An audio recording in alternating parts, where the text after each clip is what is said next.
I am more than a little obsessed with the latest Zelda game. It's so dang good, but there's one little thing that drives me nuts, and it is this. Oh, full again! This is called a pain point. I spend most of my days designing software, user interfaces for webs and apps, and I spend my spare time here on YouTube reviewing user experiences for drawing tablets and drawing software. So I think about these things a lot, so it's only natural that I'm gonna notice the UI quirks in games as well. So when we're putting together a prototype, we put it in front of a user and we walk them through it and we look for these sorts of pain points. So in Breath of the Wild, there is one clear pain point, and it's that inventory system. You see this message a lot. Now let me be clear, I am just talking about the UI of the game, not the game mechanics themselves here. The game mechanics are fantastic. Having a limited inventory is a great game mechanic in Zelda Breath of the Wild. It makes you choose what weapons you're gonna keep, which ones you're gonna discard. It creates a sense of scarcity, which heightens the survival aspect of the game. It's also kind of strategic. Do you want to keep the slower weapon that does more damage, or do you want to keep the smaller weapon that makes it easier for you to be agile and defend better? Or maybe you take that boomerang so you can hit somebody from a distance, but you have to be able to catch it when it comes back, otherwise you're not gonna be able to use it until you run back and pick it up again. And what's great about the weapons mechanics is that there is a lot of risk reward here that I think works really well within the game. Plus, you can go in search of the little leaf people that give you seeds, so you can find the big leaf guy with the fancy maracas who can increase your inventory slots. Really, that whole thing sounds weirder than it is.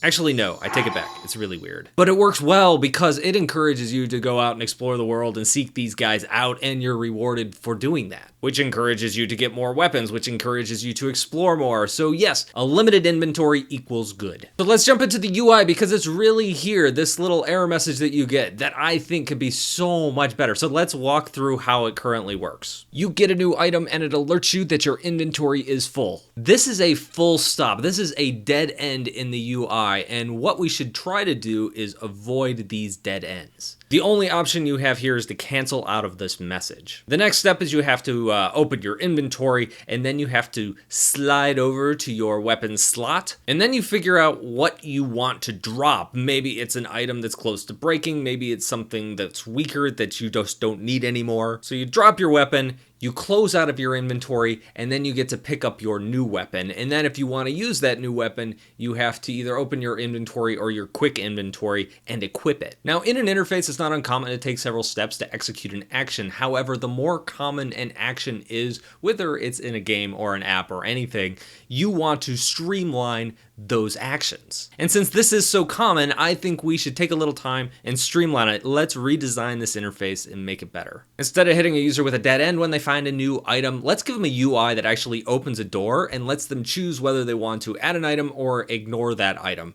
And we can reuse the quick weapon selection menu that already exists to do that with some modification. Now at this point, we want to gather up the information that a user needs in order to make a decision as to what they're going to do next. In this case, which weapon am I going to drop? So let's put some of those simple pieces into a UI. First of all, what weapon is it? The icon shows us multiple things. It's a spear, so we know that it is a long-range weapon. Next, we need to know what the strength of that weapon is. The game does that okay, but usually you have to remember the strength while you're sorting through your items before you drop something. While we're here, why don't we put a little bit more information here about the durability of each weapon. There's some subtle contextual clues in the interface already that tell you if an item is about to break or if it's brand new. It has this shiny little glint on it, but I think this can be a lot clearer. So maybe we do something with color coding. Maybe if the weapon has never been used, it's green, it's new, it works well. Maybe if it's about to break, we color this little thing red, and we can use shades of oranges and yellows in between to kind of give you a feel for how worn down an item is. So now every time you go to pick up a weapon, if your inventory is full, this is what you're going to see. It shows you the weapon that you are just picking up, and it shows you the weapons that you can replace it with, or I can just hit B and cancel out of the entire interaction. And I think this works. However, I think we can do a little bit better. Even with our new UI, we can't see all the weapons at once. I can only see a couple on the screen. I have to scroll left to right to look at all of them. Now say we add another weapon slot. That means there's more weapons to scroll through. We have a lot of screen real estate here, so why don't we do something different to show all our weapons at once? We could use a radial menu. A lot of RPGs use a radial menu for this, and I think that would work well, but I'm shying away from this.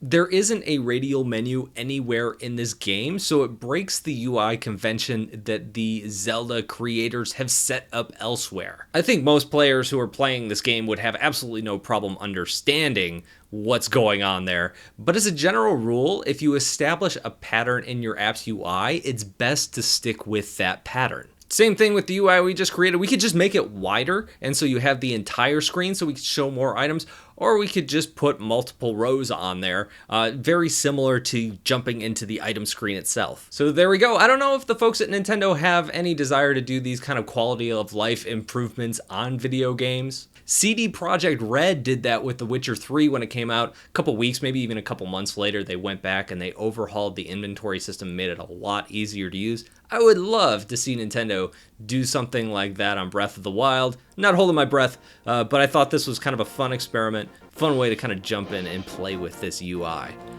Thanks for making it to the end. My horse fell into this like ravine and I have no idea how to get it out. My horse in Zelda fell into a ravine. I'm not responsible enough to take care of a horse in real life. Maybe I'm not responsible enough to own a horse in Zelda. And if you like this video, I've made more. Usually I cover tech and do reviews for designers and illustrators, and I try to keep them like bite-sized, easy to digest, and occasionally funny. They are funny, right? My next video, I'm going to be talking about Android tablets and turning those into like a Cintiq type drawing tablet. You've been able to do this with an iPad for ages with something like AstroPad, but I wanted to know if you could do it on Android too. So if you like to see a man fall into a giant box of fail, you're gonna want to see that one, and I'll see you guys later.